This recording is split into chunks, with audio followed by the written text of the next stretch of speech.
Officer Ammo Verk has been in law enforcement for over 20 years in the state of California. He talks about the difficult aspects of law enforcement and how TMS has helped him through the pressures of the job. In this day and age, law enforcement is not one of the professions that many people are actually looking at us in a positive manner. So you deal with most of the bad influencers, I would say.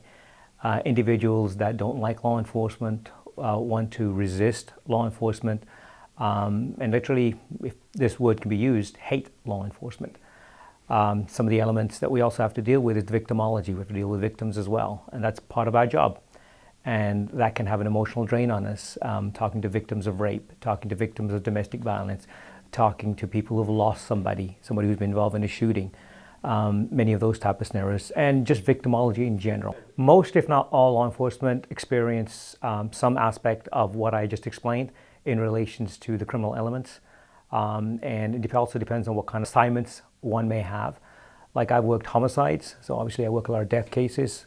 I've worked rape investigations, so I've had to deal with a lot of the emotional trauma that victims go through at the same time talking to suspects. Child molestation cases. I work canine narcotics, so then you deal with that particular element of drug abuse at the same time dealing with suspects who actually make meth, going to meth labs. I've dealt with working in a school district, working with kids as an SRO, school resource officer, and seeing that side of law enforcement as well. These kind of experiences, most law enforcement officers have a very difficult time dealing with. So many pick up hobbies or activities. Myself, I have probably about 10, 12 different hobbies. If you talk to my wife, she'll laugh. I ride motorcycles, I go hiking, I go shooting, I do martial arts, weight training, you name it. I mean, obviously there are others that are having a more difficult time in dealing with it, and they start picking other bad habits like drinking alcohol or taking meds. Officer Verk recommends TMS to law enforcement officers who are dealing with PTSD and stress. Law enforcement officers go through a lot of different segments in their emotional states.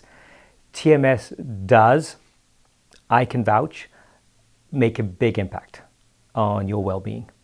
One of the biggest things that this has done for me is when I'm actually questioning or making contacts with the public or individuals, whether they're hostile or nice, I'm a lot more objective, a lot more calmer. I listen better.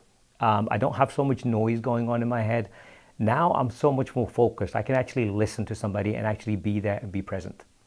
I seem to have a lot more energy, and I believe that's probably because I'm sleeping better. Previously, I noted that I wasn't sleeping as well as I should, not just because of the factor of working long hours, long shifts, but always sometimes thinking about the work that we're doing, and something that drains on you. So I know it's improved dramatically. I've also noticed my focus has cleared dramatically. There was a lot of fog at times, and most people say, hey, that's probably because of old age, or as you get older, you get a little bit foggy. And I noticed that. I noticed I was getting just a little bit of it, but I know the clarity has come back. I've started getting more and more involved into a lot of the hobbies. I mentioned earlier that I have several, but I was putting them off for a while because I was so overwhelmed with work. Now I've been able to balance a lot more. I'm able to, I should say, better time management just because of it. I feel less tired, so I'm actually able to do more, spend more quality time with my wife, spend more quality time with my kids, and at the same time enjoy a lot of my friends and hobbies.